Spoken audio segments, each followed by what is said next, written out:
ஐஸ்வர்யா கருத்தரித்தல் மையங்களில் ஜனவரி 30 முதல் பிப்ரவரி 5 வரை இலவச ஆலோசனை மற்றும் சிகிச்சைகளில் மாபெரும் சிறப்பு சலுகை. இன்னைக்கு நாடு எப்படிப்பட்ட சூழல் இருக்குதுன்னு நான் அதிகம் உங்களுக்கு விளக்க வேண்டிய அவசியம் இல்லை. அதுல இஸ்லாமிய மக்களான நீங்க எப்படிப்பட்ட அச்சுறுத்தலை எதிர்கொள்றீங்கன்னு உலகத்துக்கே தெரியும்.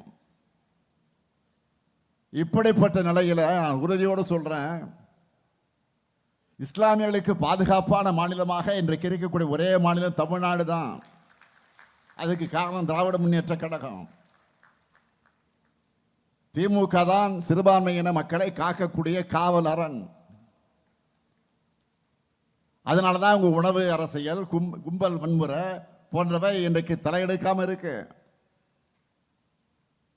இந்த அமைதி சூழல் சிலருடைய கண்களை உறுத்துது. தமிழ்நாட்டில் எப்படியாவது குழப்பம் ஏற்படுத்தலாமான்னு அவங்க போடுற ராஜதந்திரங்கள் எல்லாம் வீணாகிட்டு இருக்கு. அதனால தங்களுக்கு ஏற்ற அடிமைகளாக இருக்கிறாங்களே இடி, சிபிஐ, ஐடி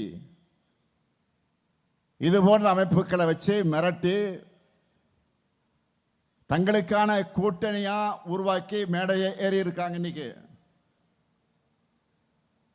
அதுலேயும் துரோகங்களுக்கான அர்த்தமா அகராதைகளில் இடம் பிடிச்சிருக்கக்கூடிய 10 தோல்வி பழனிசாமி முஸ்லிம்களுக்கு எதிரான தன்னுடைய பயணத்தை தொடர்ந்துகிட்டு இருக்கார். அவரு பழனிசாமியுடைய துரோகங்களை நாம் எண்ணி பார்த்தா சீன பெருஞ்சுவரை போல நீளமானது.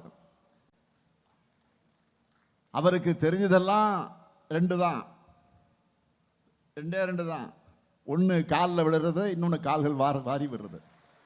ஐஸ்வர்யா கருத்தரித்தல் மையங்களில் ஜனவரி 30 முதல் பிப்ரவரி 5 வரை இலவச ஆலோசனை மற்றும் சிகிச்சைகளில் மாபெரும் சிறப்பு சலுகை. பிளே ஸ்டோர் மற்றும் ஆப் ஸ்டோரில் இருந்து பாலிமர் செயலியை QR கோடு மூலம் பதிவிறக்கம் செய்யுங்கள். செய்திகளை உடனுக்குடன் பெறுங்கள்.